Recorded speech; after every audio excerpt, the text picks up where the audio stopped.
അല്ല മണിയെ ഇത് മീറുമ്പോ കെട്ടണ്ടേ? അതൊക്കെ വാവേന്റെ അടുത്തുണ്ടാവും. ചേട്ടൻ നടന്ന വാവേ എവിടേക്കാ വാവേച്ച് പോണത്? ഞാൻ മീൻ മുറിച്ചാന്. ഈ വളപ്പുന്നാണ് പുറത്തിറങ്ങിയ അന്റെ കാല് ഞാൻ വെട്ടിയാൽ മുറിച്ചു. അല്ലെങ്കിൽ തന്നെ മഴക്കാലല്ലേ, എത്ര സ്ഥലത്താ അപകടങ്ങൾ നടക്കുന്നത്. എടാ മണിയെ, ഒന്നുമില്ലെങ്കിൽ പോത്തോളെക്കാളും പ്രായമല്ല എനക്ക്. അനക്കറിയൂല ഇതൊന്നും. 31 വയസ്സൊരു പ്രായമാണോ? ഏയ് വലിയ പ്രായമൊന്നുമില്ലടാ. അതുമല്ല വാവേ, ഈ മണിയുടെ അമ്മക്ക് 8 മക്കളാ. അതിലിപ്പോ ഈ മണി തോട്ടിലോ കുളത്തിലോ ചാടിയാണ് ചത്തു തന്നെ കൂട്ടാ.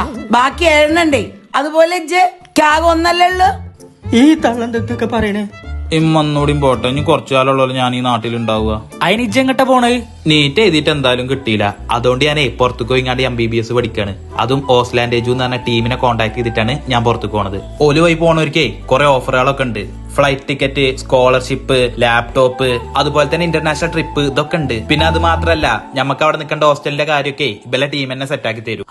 അതുകൊള്ളാലോ. എന്നാൽ എന്റെ കുട്ടീന്റെ പോക്കറ്റിന്നേ ഒരു സിഗരറ്റും കുറ്റി കിട്ടിയിരിക്കണ്. അതും പഠിപ്പിച്ചു കൊടുത്ത ജന്നെ പോലെ മണിയെ. ഒരക്കാണ് നിങ്ങളെ പിന്നാലെ കൊണ്ടല്ലോ. ഓനാണ് കൂടെ പോകണം പഠിപ്പിച്ചു. നിന്റെ വാവേനെ പറഞ്ഞോ ഒക്കെ ജന്നെ പഠിപ്പിച്ചു കൊടുക്കണത്. ഞാൻ നിങ്ങൾക്ക് മീൻ പിടിച്ചാൽ ഒലക്കൂല.